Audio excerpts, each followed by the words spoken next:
শুক্রবার দুপুরে সুন্দরবনের জীববৈচিত্র্য ও ঝড়ে প্লাবিত হয়ে কৃষি খাতের কতটা ক্ষতি হয়েছে তা দেখতে সুন্দরবন ও মোংলার বিভিন্ন এলাকা পরিদর্শনে আসে বিশ্বব্যাংকের 7 সদস্যের প্রতিনিধি দল।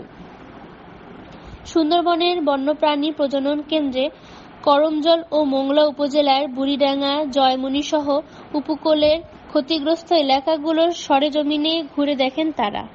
শুক্রবার দুপুরের পর তারা সুন্দরবনের করমজল ও মোংলা উপজেলার উপকূলীয় বন্যা দুর্গত এলাকার বিভিন্ন ক্ষতিগ্রস্ত জায়গা পরিদর্শন করেন। এ সময় তারা উপকূলীয় এলাকায় লবণ সহিষ্ণু কৃষিকাজকে এগিয়ে নেয়ার আহ্বান জানায়।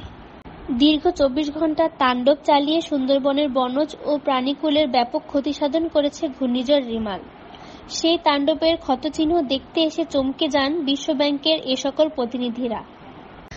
বিশ্বব্যাংকের প্রতিনিধিরা বলেন, প্রতিবার প্রলয়কারী ঘূর্ণিঝড়ে সুন্দরবন আমাদের জীবন রক্ষা করে, বাঁচিয়ে রাখে আমাদের জীবন ও জানমাল।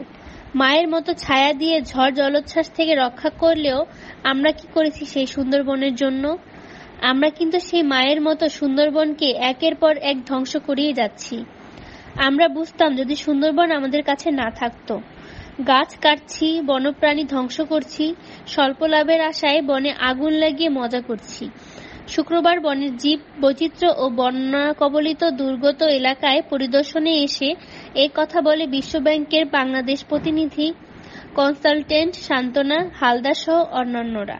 এদের মধ্যে রয়েছে বিশ্বব্যাংকের ফ্রান্সের প্রতিনিধি জেন সাইন্ট জুসোস, মেক্সিকো কনসালটেন্ট প্রতিনিধি সান লিওন, বাংলাদেশ প্রতিনিধি কনসালটেন্ট সান্তনা হালদার, পাটনার প্রকল্পের প্রোগ্রাম কোঅর্ডিনেটর কৃষিবিদ মিজানুর রহমান, পাটনার প্রকল্পের খুলনা অঞ্চলের মনিটরিং কর্মকর্তা মোসাদ্দেক হোসেন, কৃষি সম্প্রসারণ অধিদপ্তরের উপপরিচালক কৃষিবিদ শঙ্কর কুমার মজুমদার ও সাইফুল ইসলাম সহ অন্যান্য কর্মকর্তারা। আপনারা দেখছেন বাগেরহাট 24 টিভি।